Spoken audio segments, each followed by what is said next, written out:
Come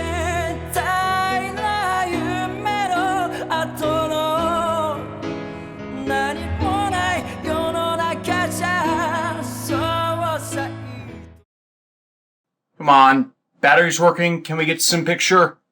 There! Yes! How is it just floating there?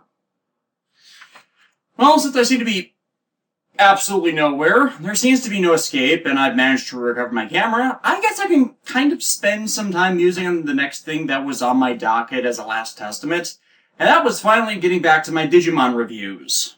For those newer to the show, let's recap. In 2012, in episode 11 of the show, I reviewed Digimon World 1. I didn't like it, but it was more of a free-range monster raising game, which would in turn influence elements of the first Digimon anime, to an extent, as it was made before it. It has its fans, but I am not one of them. In 2013, episode 48, I reviewed Digimon World 2, which is in turn a guilty pleasure of mine that happens to be a dungeon crawler adventure, and has issues with regards to its leveling system. It is done that way to facilitate the DNA Digievolution gameplay dynamic it shoves down your throat. In 2014, with episodes 99, episodes 101, 102, and 103, and episode 149, I reviewed not only Digimon Digital Card Battle, but also Digimon World 3, and all of Digimon's fighting games. The first wasn't actually reflective of the real Digimon card game, which is still big in Japan. The second is what most uninformed people consider to not only be the best Digimon game. It's not. Amongst what's been imported, it's Dusk, Dawn, or Cyber Sleuth, the last of which is in spite of its terrible, blatantly unprofessional localization. In Japan, it's those three alongside Redigitize, Decode, and the Adventure Storyline remake for the PSP. But one of the best on the PS1, except it once again suffers from a poor evolution system on top of horrifically tedious backtracking that can break the unexpected.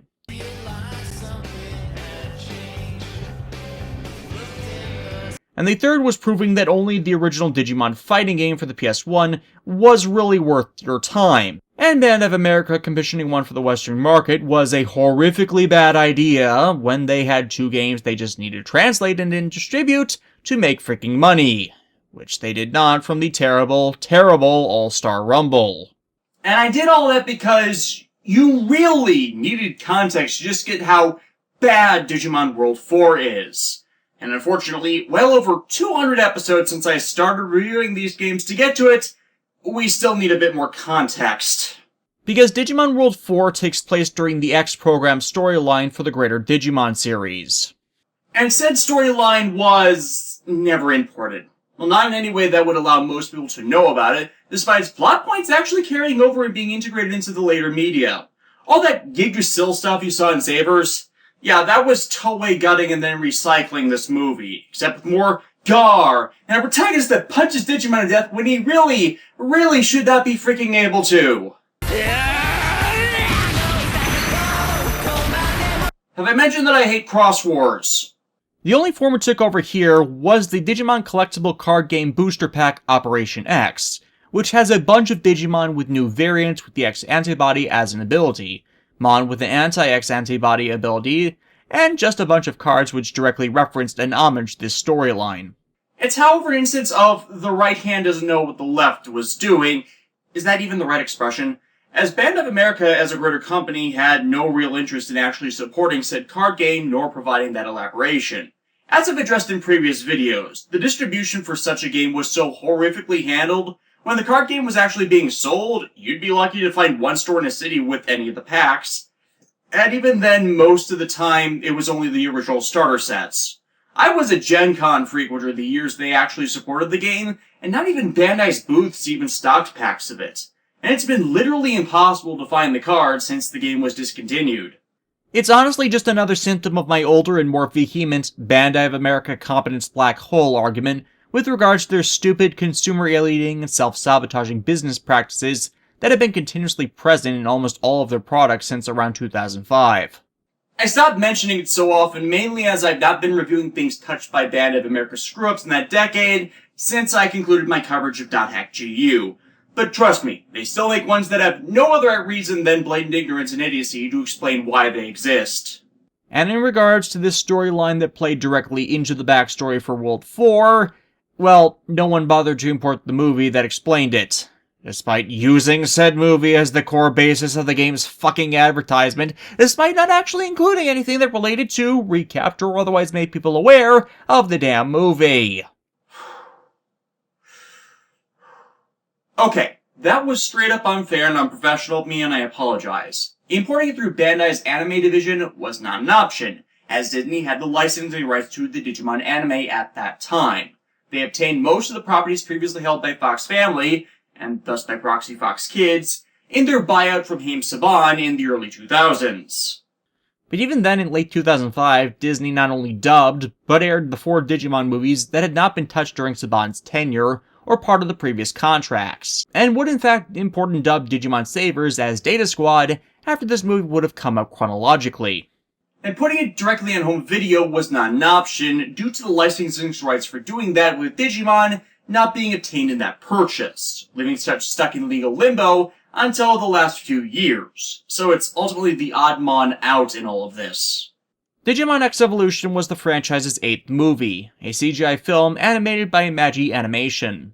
For more mainstream fans, they were the company that did the animation for the 2007 Teenage Mutant Ninja Turtles movie, Highlander the Search for Vengeance, which is the best Highlander movie after the original, and the terrible 2009 Astro Boy film, before they closed down because Warner Brothers cancelled what was to be a fully animated 3D Gatchaman movie, which they had sunk most of their capital into, and thus could not recover. Anyways, the movie originally aired on Fuji Network on January 3rd, 2005. If you know anything about Japanese television schedules, that's effectively a death slot. And was written by our old friend Kazunori Ito, the man behind the writing for Dot Hack Sign, the core games, Liminality, and Beyond the World, as well as the screenplay for Ghost in the Shell's original movie, and, of all things, the Heisei Gamera films. So we do have some great talent on this film, even if my footage of it is not that great. And this is the best footage I could find. I've had this copy of the movie since 2006, and there is not a single better one to find on the entire internet. There's a few copies on YouTube, most are worse quality than this one. And don't even get me started on trying to find a physical copy, as I have tried. It's like this movie has ultimately vanished into the abyss. Kind of like I have right now. Where the hell am I? We open in a forest region with our lead character, Dorumon, being chased after by a Leomon, who is hunting the rookie Digimon in order to obtain his X-Antibody. However, the Digimon is so injured that though we can easily kill Dorumon, he wouldn't last beyond that.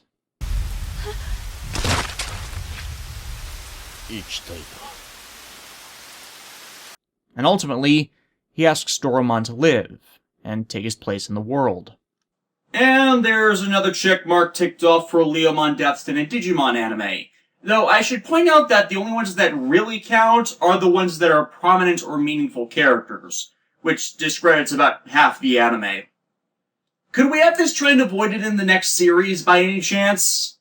But yeah, taking Leomon's spot in the world is not an easy endeavor, as normal Digimon have been scapegoating Digimon with the X-Antibody, which I will refer to as X-Digimon, for current calamities affecting the world, which makes finding a place in it, especially for a weak and yet kind-hearted rookie Digimon, exceedingly difficult. The whole X-Antibody business is then elaborated on in a discussion between 2 of the Royal Knights, Dukemon, aka Gallantmon, and Omegamon, aka Omnimon.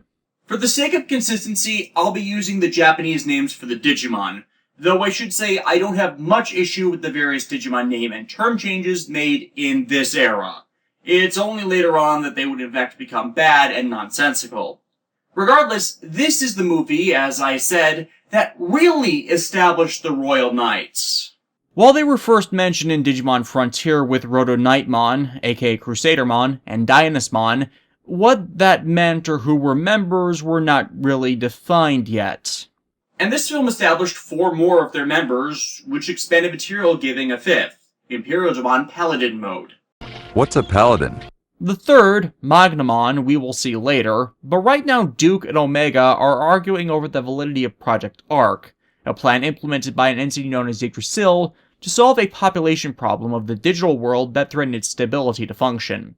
Yggdrasil is the control program that manages the existence of the digital world. It's the root program that gives it tangible form, but unfortunately it hit a data cap on the number of Digimon on the planet it could hold, so it needed to remove and then reboot the planet, and everyone could not come with. Thus, it spread the X program, a virus-like contagion that killed 98% of the Digimon population, in tandem with the actions of the Royal Knights, and shepherded the remainder through 3 terminals, dubbed Skald, Erd, and Verdandi. Get it? The Norns that manage the world tree in Norse mythology? To the new Digital Eden. However, as with any virus, there are those that ended up immune to it, which eventually developed into the X-Antibody. Some Digimon became natural carriers, while others mutated and evolved from exposure to possess it. Dorumon is an example of a natural carrier, while others, like, say, this War Greymon, evolved to possess it, and thus look different from their non-X-Antibody counterparts. And speaking of, X-Digimon are vastly stronger and more durable in comparison to those that don't carry it, and I admit to liking a number of their designs due to the contrast between them. Sleek and elegant versus edged, savage, and efficient. Ow, the edge! The problem here, however, originates from the first stages of the plan, in that it involves the Royal Knights, being of justice, having become culpable in widespread death. Thus, by using the X program to eliminate those they find unworthy, they are building this new digital world, which is being sold as utopia, on the backs of mass genocide. You made the right decision. No, that's impossible. How can that be the right decision? The scales are tipped the wrong way. Thus, Dukemon has become a conscientious objector in all of this. Which is made all the more ironic because he is a virus type. You know, the Digimon that 3 out of the 4 original seasons scapegoated for all of the problems that face the digital world. And further, he's questioning how the Knights are involved in continuing that extermination, this time with X-Digimon that are immune to the virus. And the reason this is worthy of questioning is, if they possess this immunity, then shouldn't that make them worthy of survival? I mean, back in the days of biblical judgment, those that survived such plagues were seen as the chosen of God. Yggdrasil is effectively God in this story, as his name is that of the world tree that was reality in Norse mythology. Thus, Dukemon's also calling out the illogic of Yggdrasil in its mandates, which Omegamon is ignoring. And as an aside, this is, in a way, a predecessor to Digimon Tri in many respects. Adventure 01 and 02 never really addressed much of the consequences of one's actions or their effects on others. It was more a lighthearted adventure. Collateral damage really didn't matter very often, not that it exactly needed to be at that time or with those shows.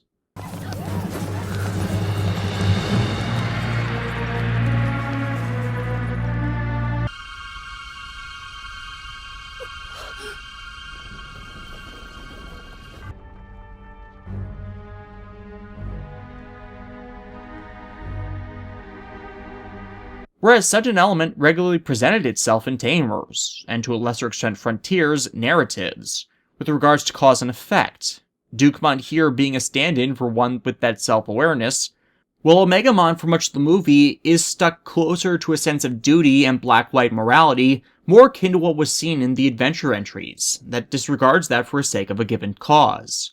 A virus type is evil? They must be the cause of suffering! A data or vaccine type is evil? But that's against their nature. They must be affected by something or under others' control. And this movie is expanding on something that, more and more, has become a trope in Japanese fiction. That God is either evil and enjoys the suffering of others, or just doesn't care and can't be relied upon. So it's up to ourselves and our own efforts to forge a better world for everyone. And mind you, this is conveyed in the first 6 minutes of the film, in a total of 3 scenes. And you have a grasp of the world, 3 of the main characters, and the general arc of the movie and its themes. Do you get why I like Kazunori Ito's writing? No one else I regularly talk about can do that.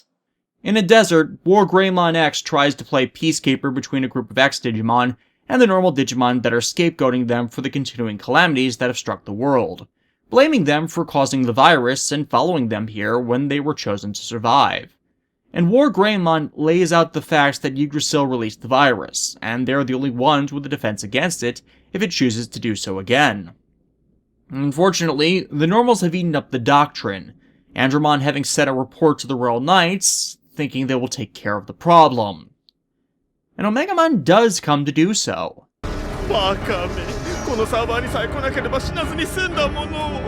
Yeah, about that. That's not their solution. It's a bit more final than that. Thus, Omegamon proceeds to slaughter the normal Digimon as well, Wargreymon X managing to save solely a lone Tokomon from the slaughter. Sound of the devastation manages to reach Dorumon, who's hidden out in a ruin, finding Wargreymon X having crashed into the structure. Wargrey recognizes the antibody in Dorumon, seeing them as comrades because of this, as their very existence is against the world's order. And thus, he asks him to watch over Tokomon. He asks this so he can lead Omegamon away from them, taking him out over the water, to showcase that Wargreymon X's Terra Force attack can now call upon all of the elemental disciplines, throwing a giant ball of water at the Super Mega, which allows him in turn to retreat behind the created mist. A scene after this allows Dukemon to present how deep the X-Digimon resistance goes along the three terminals, with Omegamon without hesitation stating they should be eliminated in accordance to Yggdrasil's will. Wargrey in turn tries to recruit more Digimon that are hiding out from extermination, this time with the Metal Garurumon X that looks just plain badass, with the exception of the gun in his throat. The Dinosaur Mega telling that there is no reasoning with the Knights as they are not listening to the innocent. Probably when two of them decided to go and serve the Digimon Demon Lord of Pride. Otherwise, I'd say adherence to religious doctrine over the truth of reality. Meanwhile, Doru and Tokomon begin to build a semblance of a friendship, in a sequence that I really feel should have gone on longer to more establish such, as otherwise you don't really get an established scale to it. Then again, showcasing interpersonal relationships isn't necessarily Kazunori Ito's strength as a writer. You usually end up having to read into it a bit to truly see it. As they explore the region, they see a migration of dinosaur Digimon, only to realize it's not a migration. They're fleeing for their lives. A lot of them exterminated from one shot of Omegamon's cannon.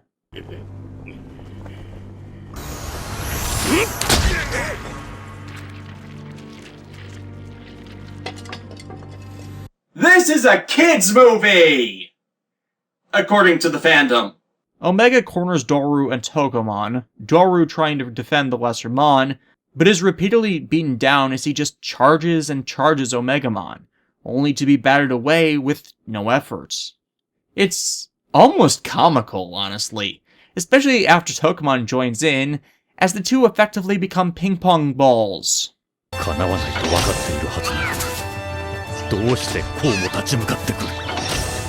It's the confusion in the face of doctrine that actually allows the two Lesser Mon to survive, the bafflement letting the two tire themselves out, which allows Metal Garurumon to see this and come to their rescue alongside Wargreymon, denouncing the Royal Knights for, with regards to scales, picking on those who cannot defend themselves.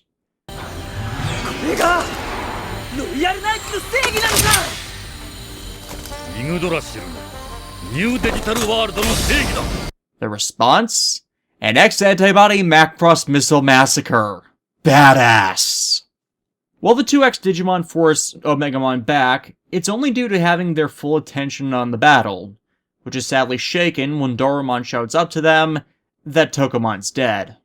Omegamon attempts to fire on them, only for Metal Garurumon to in turn defend them, heavily damaged and crippled in the assault, his words unintentionally echoing Leomon's from earlier, and what he says to Dorumon.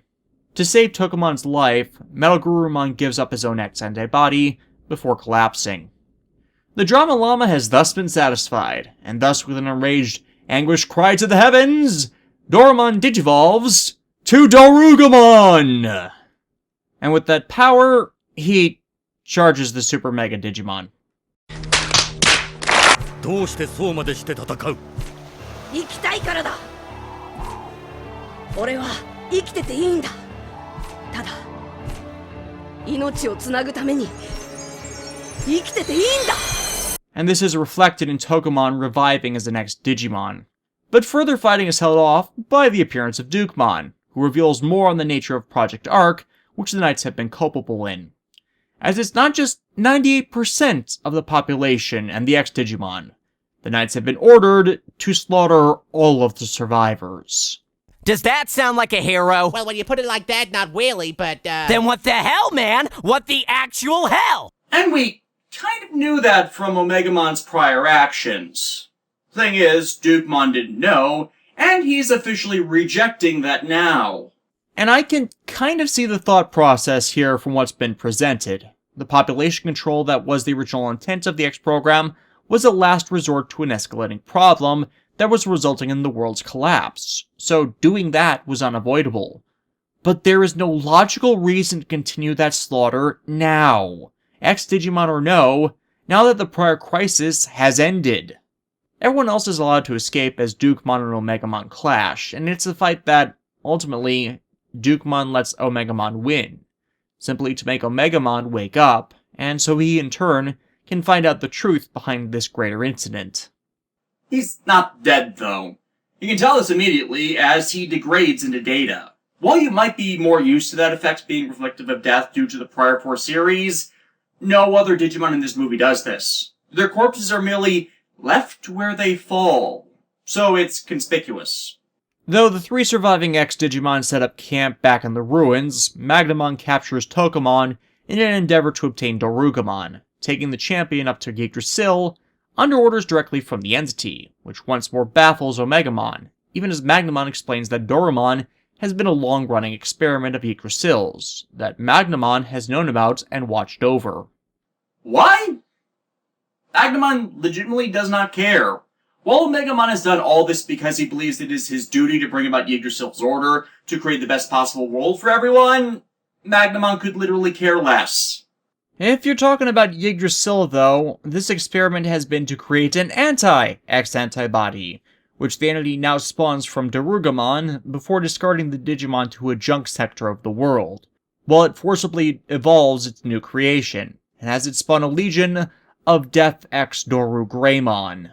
Or as they're known over here, the Dex series of Digimon, which are all variants on Dorumon's forms.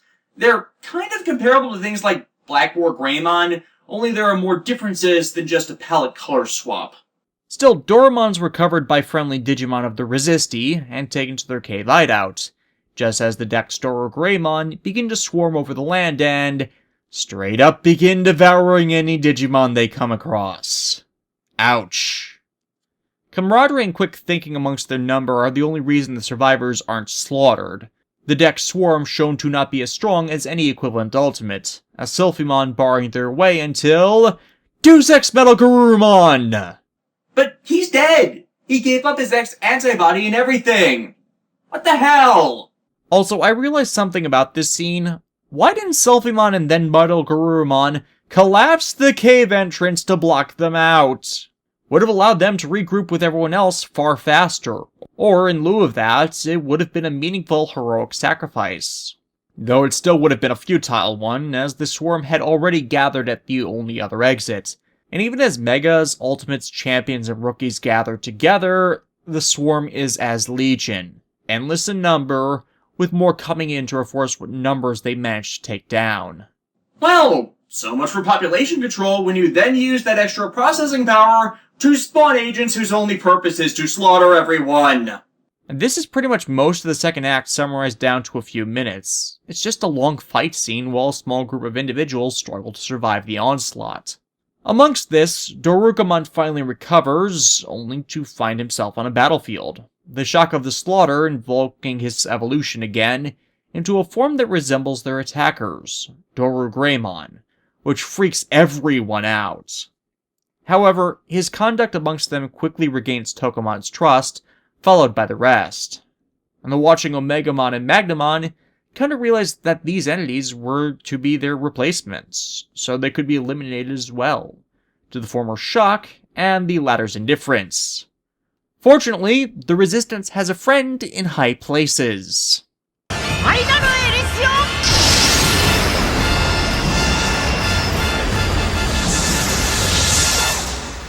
Do not fuck with the Dukemon. Hell, now that he's X-evolved, he's wielding a giant lightsaber spear!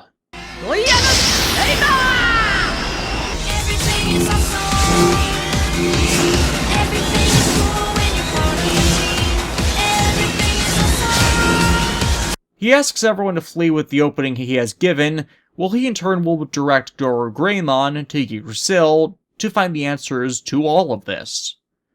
But Dorummon's uncertain in himself now, as him living as he's been asked to has, in a way, caused all of this. These things were born from his data, and he holds himself accountable to that. Thus, it might have been better had he just died, if he could have avoided letting Yggdrasil get these minions.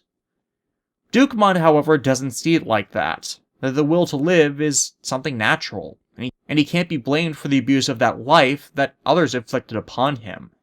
Digimon opens a gate, which Dorumon flies into, just as Omegamon has had enough with all of this, and finally decides to get the truth for why Yggdrasil has demanded this all of them himself, only for Dorumon to appear right amongst them. Dorumon tells of Digimon's return, Omegamon amused by this, before calling out a challenge to the Ultimate to defeat him, as this has been a clue from Digimon that Omegamon is only now beginning to unravel. See, only Royal Knights have the ability to access this realm. Only Royal Knights can come to this realm.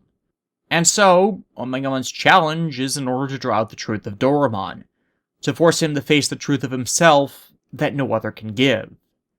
And the truth, as is discovered by Omegamon slicing apart Dorumon's body, is that underneath the beast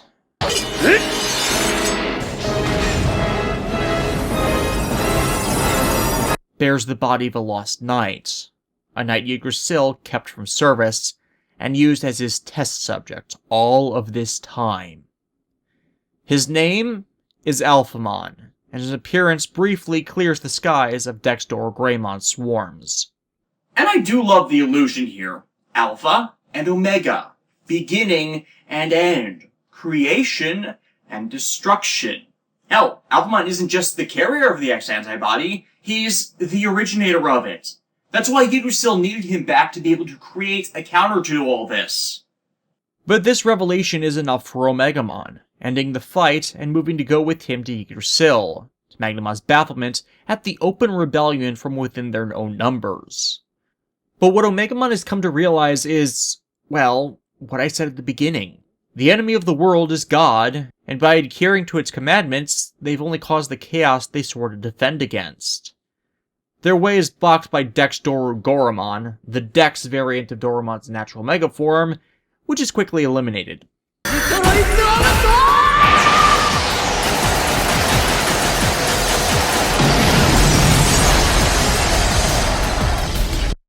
Which only leaves Yggdrasil itself, which doesn't respond to anything they do.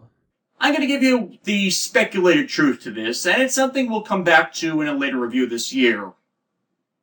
I hope. See, Yggdrasil is just a program. It is non-sentient. It's non-sapient. It's not even AI, or even a virtual intelligence. It's just a program whose only purpose is to maintain the existence of the world by any means. And now has been tricked by the recent calamity into thinking that Digimon as a whole are a threat to the stability of the world, whose only reason to exist is to house them. It is in fact less advanced than any single Digimon. Why? Because it never needed to be anything more than that to fulfill its function. One of the many existential theories about the creation of the universe, under the presumption that the universe was potentially put into motion by the actions of a greater power, is why they would do such a thing. The theory being that through those it creates, the entity can learn about itself. The consequence of this being, then, the child-parent dynamic of such. That if we were created in the image of our creator, then we may at some point be capable of surpassing them. And that's what we're seeing here. Digimon have so surpassed Yggdrasil in complexity that they can no longer even communicate with it beyond the orders it sends.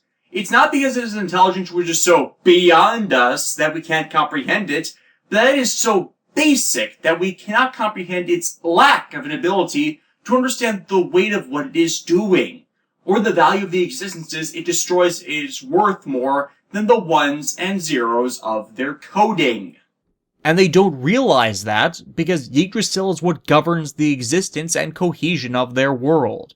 A power beyond any of them. But it's all it can do. That's all it understands to do. That's why it's killing everyone, because that's how it's ultimately determined the digital world, not those that populate it, but solely the world, can be maintained indefinitely. That is the order Yggdrasil seeks. But by that very nature, it can't. Yggdrasil brings out its last defense, reformatting the day of Dexter Dorumon into Death Xmon, which assaults the pair and restrains Omegamon. Alphamon calls upon the Mega Weapon Digimon Allrealmon, and with him, mode changes into Alphamon, All Real Mode, which turns the tides again. But as they battle, each of their strikes end up doing damage to both of them, Alphamon realizing the relation in the exchanges. This is his shadow, and he must take it with him. With that knowledge, Alphamon sacrifices himself to destroy Death Xmon, this final act opening the path for Omegamon to stop Yggdrasil, and passing on the will to live to someone that finally understands its meaning.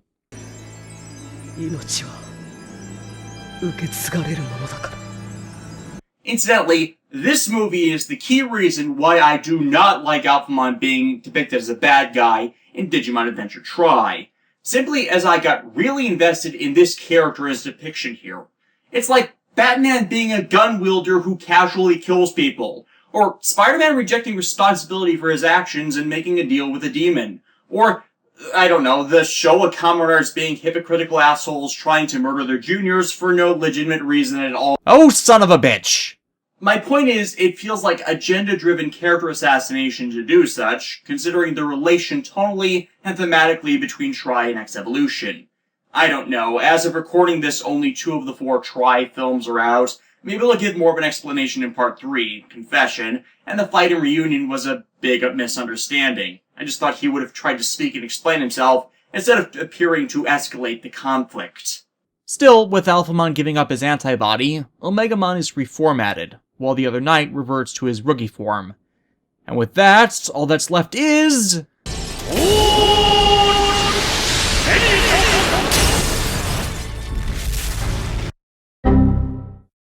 Damn it! Now I need to reboot the movie. How would I even do that from in here? Wait. How am I even seeing the movie?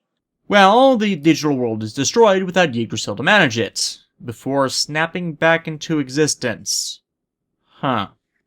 The Dex Dorumons are gone, the survivors can all rebuild in peace, with the remaining Royal Knights reformatted and resolved to protect the people with their own moral justice, over the justice mandated to them from a higher power. And to close the film out, Dorumon returns to his home, and the friend that has awaited his arrival. Digimon X-Evolution, I think it's a good movie. Admittedly, the CGI it's all done with is dated and leaves much to be desired, but even now it's not consistently awful. It is, however, uneven in the quality of its presentation, especially with some of the more humanoid entities trying to speak, such as the Andromon, Wizardmon, Mummymon, and Sylphiemon's lip flapping. Metal Garurumon returning the fuck out of nowhere is a significant plot hole, though, with the lesser one being how the hell Dukemon came back in his X form, but neither are that egregious. The focused characters, Omegamon and Dorumon especially, have pretty decent character arcs, the former about not adhering to absolute justice if it victimizes those they're meant to protect, and Dorumon more following the cycle of life that would play a larger part in the progression of the greater story in .hack Kazunori Ito would oversee for several years yet.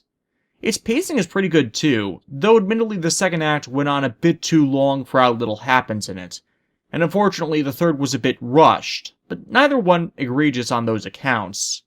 I'd say even possibly a shift in 2 to 5 minutes would have fixed that, but it still succeeds in telling the story of the conflict forged over the X program, and its relevance to the greater franchise.